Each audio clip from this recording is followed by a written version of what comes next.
Bismillahirrahmanirrahim. Alhamdulillahirabbil alamin. Wa sallallahu ala sayyidil mursalin sayyidina Muhammadin wa ala alihi wa sahbihi ajma'in. Allahumma 'allimna ma yanfa'una wanfa'na bima 'allamtana wa zidna 'ilman yanfa'una. Rabbi shrah li sadri wa yassir li amri wahlul 'uqdatam min lisani yafqahu qawli. Amma ba'du. Alhamdulillah, pada pertemuan kali ini kita akan melanjutkan khobar al-maktu bi kadzibihi. Jadi kemarin kita sudah membahas apa itu khobar, dan khobar itu terbagi menjadi 3 bagian. Pertama, khobar maktu bi sidqihi, yang kedua khobar maktu bi kadzibihi, dan khobar madnun. Khobar maktu bi sidqihi itu ada berapa? Yang pertama adalah khobar mutawatir, yang kedua ketiga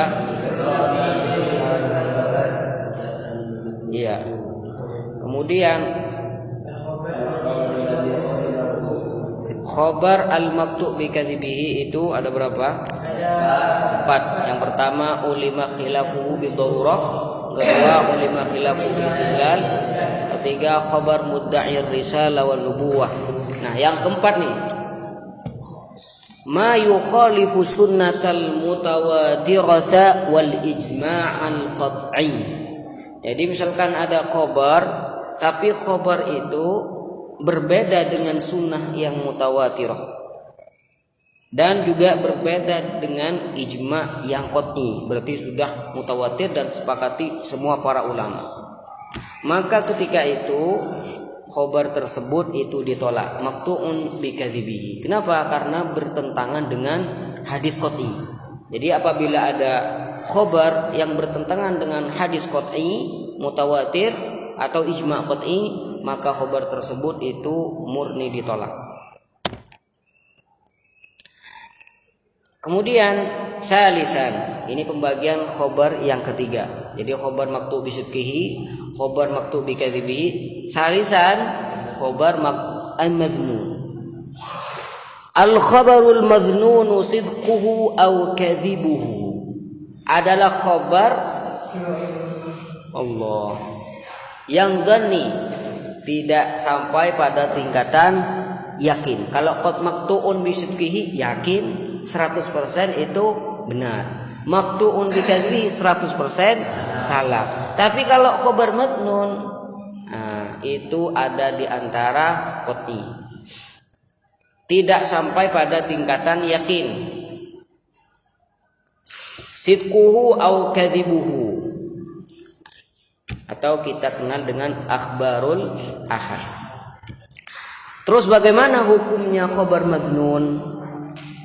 Ada khobar, ada hadis, tapi zon, kita tidak terlalu yakin, tapi agak yakin misalkan, tapi tidak nyampe tingkatan 100%. Idza lam yakunil khabaru mimma yuqta'u bi sidqihi aw kadhibihi fi suwar allati dzakarnaha. Apabila ada khabar yang kita tidak memastikan akan jujur atau liciknya di contoh-contoh sebelumnya, wa ghairiha mimma lam nadhkur, dan di contoh-contoh yang kita tidak sebutkan, wa inna ma kana muhtamilan likullin minas sidqi wal kadzib, tapi ada kemungkinan bisa jujur, bisa benar khabar tersebut, dan juga bisa saja salah. Fa inna kullan min sidqihi aw kadzibihi yakunu madhnunan. Jadi kalau tidak maktu'un bisidq, maktu'un bil kadzib, itu namanya madhnun. Wa huwa khabarul ahad, itulah posisi khobar ahad. Jadi khobar ahad, khobar yang tidak dimestikan itu benar atau tidak. Jadi semuanya ada kemungkinan.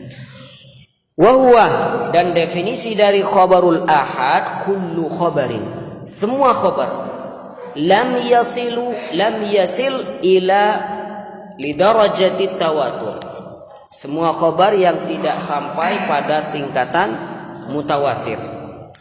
Jadi kita kenal mutawatir kemarin, riwayatu jam'in an jam'in. Bagaimana kalau hukum khabar ahad? Ini perinciannya. Fa in ghalaba ala dhannina sidqur ruwati. Apabila kita condong, ya, jadi agak mendekati tingkatan yakin, tapi tidak yakin, tapi kita sudah condong agak yakin sudah, tapi tidak yakin. Ya, kalau dipersenkan 80% atau 90%, kita agak yakin 90% bahwasanya perawi-perawi hadisnya atau penukil-penukil khabar tersebut itu mereka semuanya jujur. Adalatuhum juga bagus. Fahuwal khabaru sahihu awil hasan. Misalkan nih, ada khabar, ada hadis, tapi tidak nyampe pada tingkatan tawatur. Yang kalau sahabat nggak usah dibicarakan karena semuanya udul ya. Yang sahabat ada Abu Bakar. Tapi yang tabi'in misalkan ya.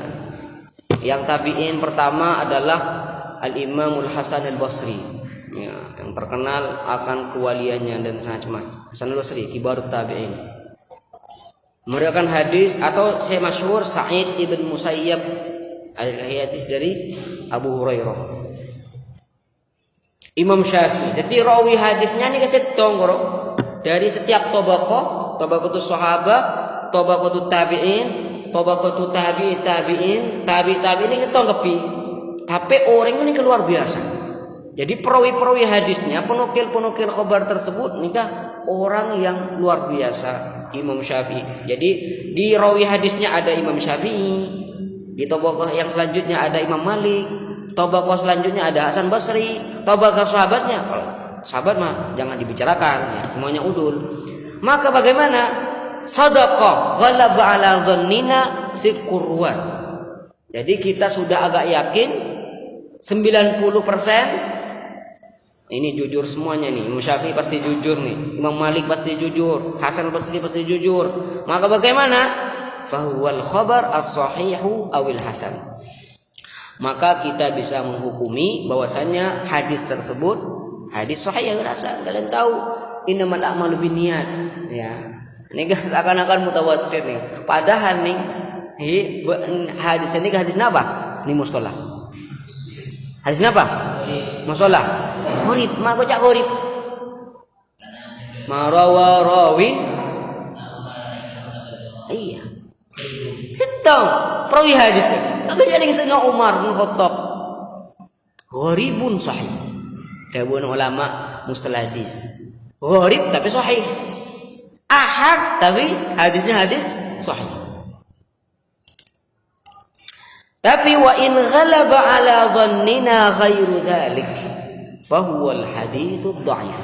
Jadi sudah, oh ini kan kayaknya orang-orangnya nih pelicik ya, dusta. Maka bagaimana? Hadis tersebut bisa kita golongkan sebagai hadis dhaif. Dan hadis dhaif itu macamnya sangat banyak sekali, kalian bisa ketahui di ilmu mustalahil hadis. Wa in dhahara lana kadhibur rawi fima haddatsa bihi fahuwal khabarul maudhu. Tapi kalau sudah tampak jelas pada kita bahwasanya rawi hadisnya adalah pendusta hadis, peletak hadis, fahuwal khabarul maudhu. Jadi kalau khabar ahad itu dibagi tiga ya, ada yang sahih, ada yang hasan, ada yang dhaif, dan juga ada yang maudhu. Alama fi hadhihi al-aqsam min bayanin wa tafsilin yutlabu fil mutawwalat wa fi ilmi mustalahil hadis. Jadi ilmu ini kalian bisa ketahui, pembagian-pembagian ini kalian bisa ketahui, dan perinciannya kalian bisa lihat di mutawwalat atau kitab-kitab hadis atau mutawwalat yang lain atau dalam ilmu mustalah hadis. Sampai ada berapa mustalah? Masya Allah. Nah, mustalah. Lurus. Usul. Masya Allah. Torona. Oh enggak. Sampai apa pun? Adalah kam. Nah, Faradul Bahiyah lagi. Coba apa ini? Belum marah. Ya terserah. Sampean? Belum lulus. Insyaallah lagi. Sampean? Lulus. Masyaallah. Anak wisuda akbar ini. Datang nih ke pemeriah wisuda akbar nih tahun datang nih kak. Wisuda akbar nih kedua tahun tidak wisuda nih kak. Masyaallah nih harus luar biasa nih wisuda akbar. Bunga kiai. Jadi saya ini lebih usul sampean timbulkan niat mabunga kiai tahun datang. Semangat sampean. Sampean habis sampai wisuda udah akbar, kiai bunga sampean oleh genjerna mabunga orang. Bunga orang ini oleh genjeran, dalam membaham bunga bayan sini. Kan genjerna luar biasa. Bisa saja menjadi penebus tujuan sampean, bisa menjadi penyebab sampean nikah oleh keridhaan kuruh dan semacamnya dengan bunga kibayan. Ya udah itu kamu lalu tuh. Mbak mau terlalu lulus lebih dan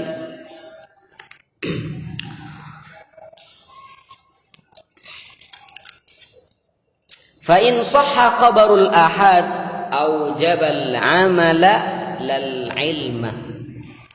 Jadi kalau kita sudah jelas ya, misalkan khabar ahad, ingat contohnya innamal a'malu binniyat ya. Tapi ini dapat ketika tahu tuh hadis lain, hadis ahad selain apabila sudah tampak pada kita hadisnya sahih walaupun perawinya sedikit, maka semuanya itu mewajibkan amal. Artinya khabar ahad itu kita harus amalkan. Khabar ahad yang sahih kita harus amalkan. Lal ilma, tapi khabar tersebut tidak dipastikan qat'i, masih dhanni nikah ilma. Lal ilma artinya khabar ahad walaupun itu dihukumi hadis sahih tapi tidak sampai tingkatan derajat qat'i, masih ada di dhanni. Nikah maksudnya lal ilma. Kenapa mata berfaedah qat'i? Lihtimalil khata'i fih, karena ada kemungkinan adanya kesalahan. Wa kadzalika ma hakamna bi dha'fihi fa innama huwa hukmun ala zahirihi. Begitu juga hadis-hadis yang kita menghukumi bahwasanya hadisnya dhaif. Oh, hadis ini dhaif. Fa innama huwa hukmun ala zahiri. Ini hanya hukum zahirnya saja. Ada kemungkinan yang lain. Hati nikah pentingnya ngamalaki hadis. Makanya deki perlu ditekankan orang ini kamu ngucap hadis-hadis doa. Pas ke saya ngelangkona, saya ngamalakin sengkah. Bodoh hadis doa udah diabaikan begitu saja. Empon pola penghukuman hadis nikah kalau dhaif itu dilihat dari zahirnya saja. Bisa saja tidak demikian. Biasa saja nikah lakar Kanjeng Nabi ada punya nikah. Kain joma perawi hadis nikah pranskoni berarti dhaifah. Senikah atau dhaifnya nikah tak lengkap sehingga jadi dhaifah hadis. Makanya ucap hukmun ala zahir. Sehingga ulama nikah antisipasi akan hal nikah diamalkan. Deki berdasarkan al-amalu bil hadis dhaif enggak kenapa? Wa yufidu dzan bi adami sihhah. Jadi ada kemungkinan hadis tersebut wa sahih lal ilma biha lihtimali sidqi fihi. Jadi hadis dhaif kita tidak pastikan bahwa itu yakin maqtu' bi sihhatihi, maqtu' bi kadhibihi, tidak, karena lihtimali sidqi fi. Jadi kalau ada hadis dhaif maqtu'un bi kadhibihi, tidak, maqtu'un bi sidqihi, tidak, karena masih ada kemungkinan. Terus bagaimana hadis-hadis dhaif? Setelah kita ketahui tadi bahwasanya hadis dhaif ini hanya hukum pada zahirnya sakai sing melulu.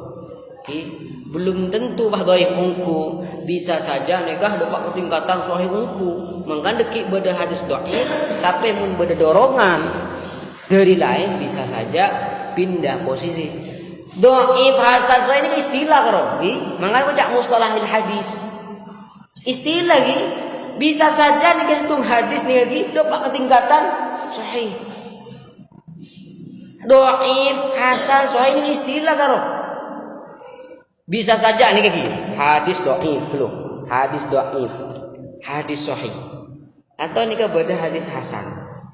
Beda hadis munkar, hadis bisa saja nih kan. Tong persetong hadis nih kan. Hakar itu buat kisah kanjeng Nabi. Bisa saja kan dengan Keng cuma napa saya mah teti nikah pah tepi tenyama. Ini ke perawi hadis. Karena perawi hadis saya ningkat panika luar biasa menjadikan hadisnya hadis sahih. Karena kan panika dhawabitan nikah orang menjadi hadis hasan. Terus nikah. Sehingga na ulama nikah nikah repot pah beda dhaif hukmun ala zahir dhaif lalu tidak diamalkan, diabaikan begitu saja. Nikah banyak nikah bagian nak anak nikah mun saya berkecimpung nikah ini langsung mutlak perbandingan ulama hadisnya hadis dhaif langsung diabaikan. Ini kamu orang-orang keluh angkep keluaran dari SMA langsung kenapa belajar perbandingan mazhab. Kita ajar Fathul Qorib matan Abi Suja lo hatam lagi ini langsung nama langsung perbandingan mazhab. Ini kan beda nih kali. Beda. Ulah nih kan ngaca. Nika lulus SMA apa kuliah. Wah, langsung ngalak jurusan perbandingan mazhab. Kama anon. Ama. Selalu maca Fathul Qorib unadan ku kelekku. Ada perbandingan mazhab. Gampang. Nah, ini kali. Wah berdoa hadis ini dhaif, gak diamalkan udah, abaikan saja. Berarti orang saya selalu mengabaikan hadis dhaif itu berarti tidak ngerti ilmu mustalah hadis. Tak ngerti. Anak penyen kiburu, hukmun ala zahir kapio. Hasan sahih, hukmun ala zahir. Bisa saja kapi hadis sendiri. Ini lagi langsung dari kanjeng Nabi lah kan hakikatnya nikah. Cuma perawi-perawi hadis yang menjadikan nama hadisnya berbeda. Yang kan kita ilmu istilah pergi. Mangkan masya Allah luar biasa. Ulama mustalah ni kecek unggulakin hadis. Tengah unggul juga hadis. Mata ada nikah. Mun hadis ni perawi kalau orang-orang saya nganu dhaif nikah istilah. Ini kan bentuk ketengah-tengah ulama hadis. Ini lemah jaga hadis. Aduh area hadis dhaif yang mubah tak yang malaki ni kata kau ungguhan dari kanjeng Nabi. Diamalkan. Maka pun beliau wal khabarud dhaif yu'malu fihi fi fadailil a'mal ittifaqan. Sudah menjadi kesepakatan para ulama nikah sanggahan pedas ka orang-orang saya mengabaikan hadis dhaif. Wal khabarud dhaifu yu'malu bihi fi fadailil a'mal ittifaqan. Tidak ada istilah ulama. Ini kacik tengah-tengah ulama hadis. Eman beda hadis ini hukum dhaifah diabaikan begitu. Tak kok saya ada buku anjing Nabi. Kemungkinan beda. Makanya yang malaki. Mana Nabi beda ning fadailil a'mal. Anapa? Mun fadailil a'mal ni tak masalah. Mun semakin fadailil a'mal kalau mun orang salat 4 rakaat ya misalkan orang salat belum rakaat semarena salat duhur maka oleh ganjaran demikian. Ternyata apa tepat ke hadis palsu sumpamana hadis tak lagi kanjeng Nabi kan tak jadi masalah kan? Oleh ganjaran kok dadi hadis nafal mutlak. Tapi mun tepat ke dawuh kanjeng Nabi ini oleh ganjaran jen sarah ganjaran ini jen raja. Ini kan mangkan yuk malu bihi fi fadailil a'mal. Tapi mun dalam akidah ya hadis-hadis dhaif dalam akidah dalam halal haram tidak diamalkan. Kenapa? Mata malaki ning akidah. Takok nih kata itu bagi Kanjeng Nabi pateti salahna ning akidah. Anapa? Kok tidak diamalkan halal haram? Takok Kanjeng Nabi tak ada nikah. Takon ingat nikah apa? Menghukumi bima harramahullah halala ma harram wa harrama ma halal. Tapi kalau di fadhailul amal tidak jadi masalah. Tapi ada syaratnya, bisyurut. Tuh, bisa ada.